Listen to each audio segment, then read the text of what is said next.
Bonjour, une autre petite vidéo. On va parler un peu du débalancement, du fameux débalancement que certains, j'oserais dire, exagèrent, bien qu'ils n'exagèrent pas non plus. Je m'explique.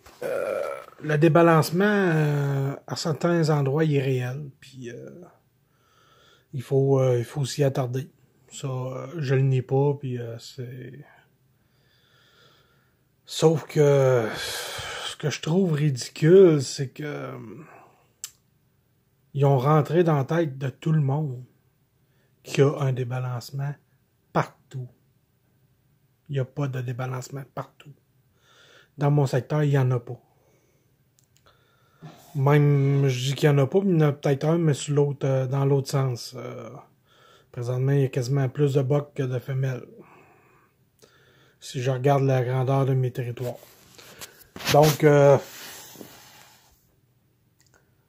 j'aimerais ça que ces gens-là, ces spécialistes-là, arrêtent de faire croire ça aux gens.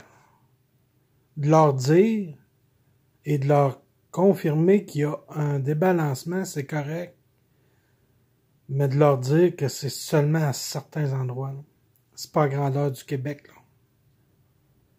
Ça serait faux de dire que c'est à grandeur du Québec.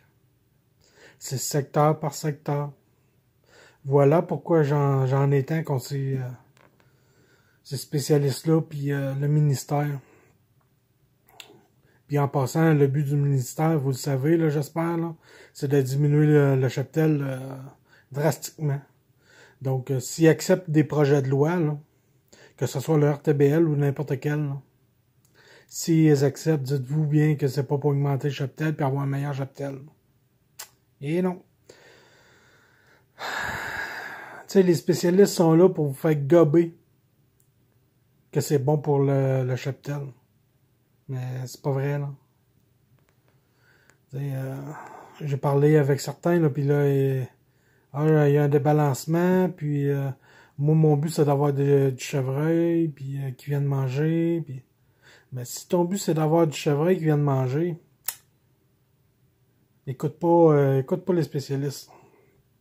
En tout cas, certains. Tu as une femelle avec des veaux, c'est bon. Il y a un problème. Tu sais, puis ça, c'est une autre affaire que je me fais dire. Parce que souvent, je dis, tu sais, des fois, il y a des femelles infertiles, puis tout ça. Puis je me fais dire, ça se peut pas. Ça existe pas. Lâchez les biologistes puis les spécialistes, là. Et allez voir les vétérinaires. Puis demandez-leur si ça se peut qu'une femelle soit infertile, une femelle chevreuil soit infertile. Comme toute espèce animale, il y a de l'infertilité. Et oui.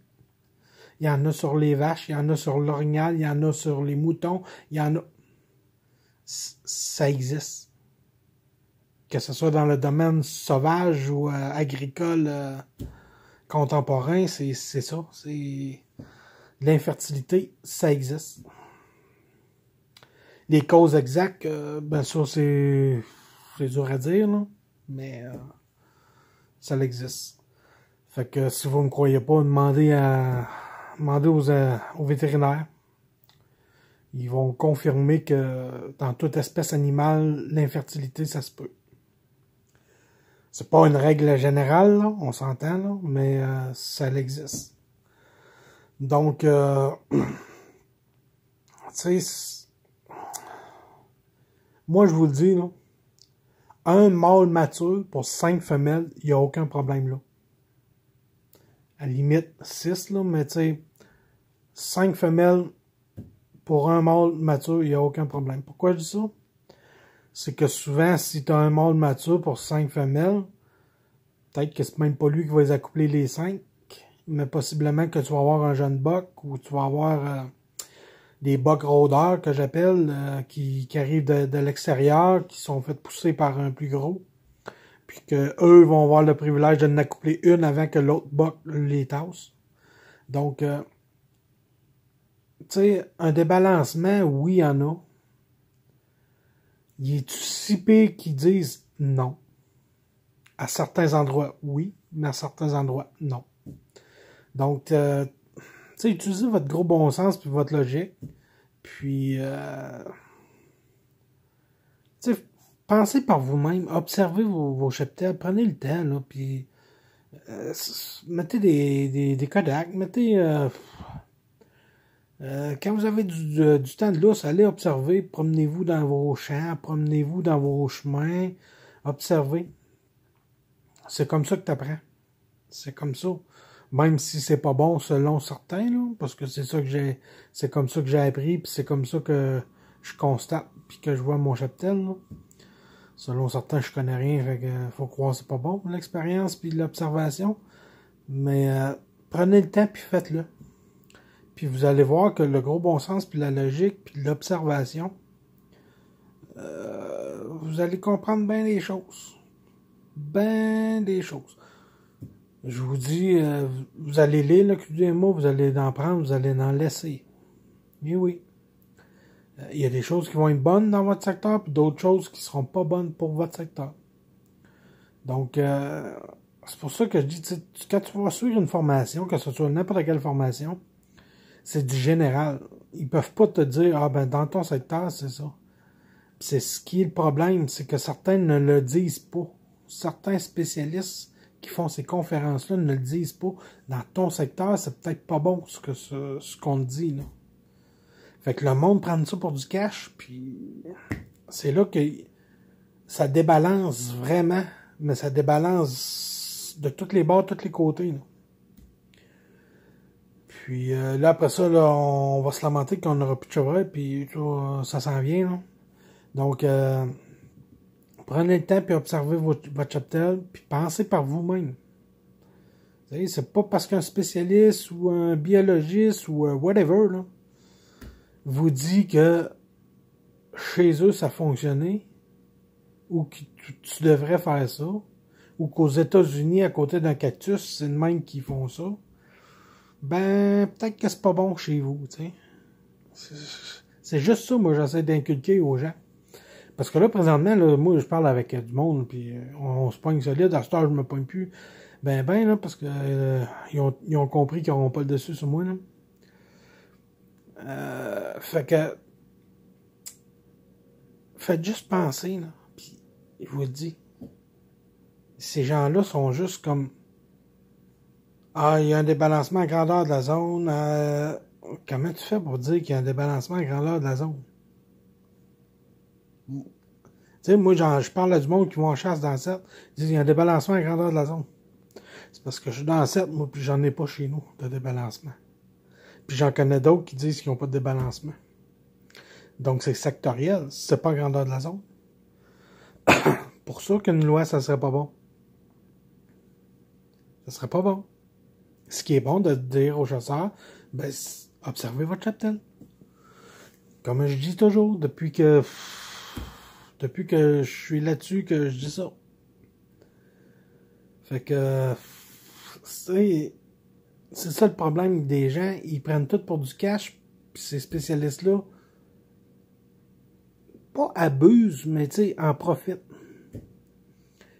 En profitent. Je sais pas en profitent, mais ou ils oublient de le spécifier, ou ils le font peut-être, je sais pas. Mais de dire aux gens, c'est pas bon à grandeur du Québec.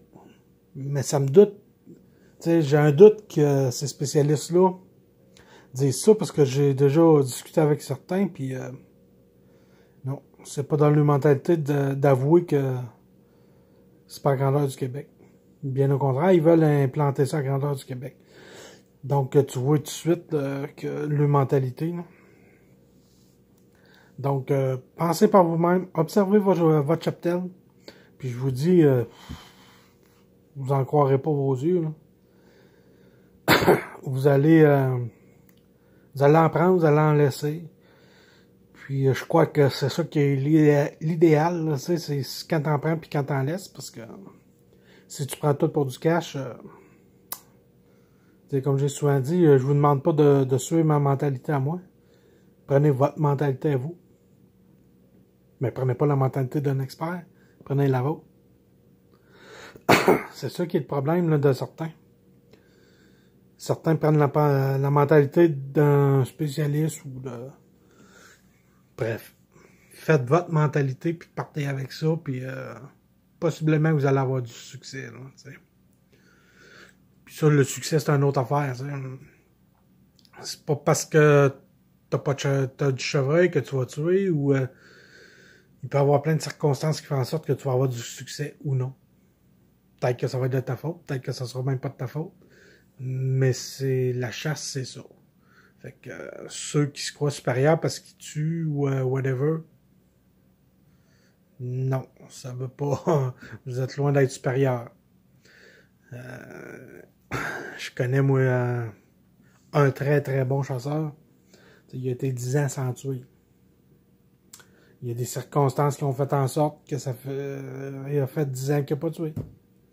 Il a tué cette année, puis c'est bien correct. Mais tu sais, là, certains ils ont dit, ah, mais tu sais, dans ton secteur, il faut croire que c'est pas si terrible parce que cette personne-là vient en chasse avec moi. Dans notre secteur, faut croire que c'est pas terrible, ta mentalité n'est pas terrible, il n'y a pas de tué, ça fait 10 ans.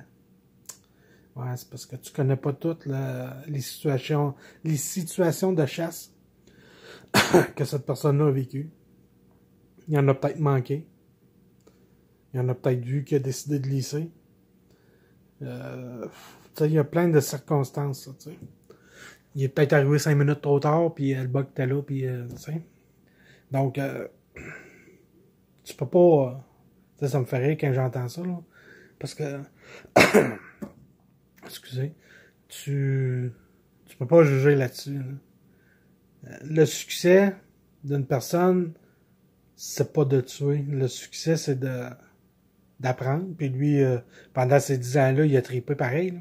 Il a continué la chasse, puis il a trippé. Il a vu du chevreuil, puis c'était plaisant. Puis même lui, il est d'accord avec moi. Là, présentement, là, on s'en va vers en bas. Là, on voit de moins en moins de chevreuil. Avant ça, 7-8 chevreuils là, à nos 7-8 femelles, là, je parle. Là. Des bucks, on les voyait, mais on les voyait ces Kodak. Là. Fait que c'est un peu ça que je voulais vous dire aujourd'hui. Le débalancement, là.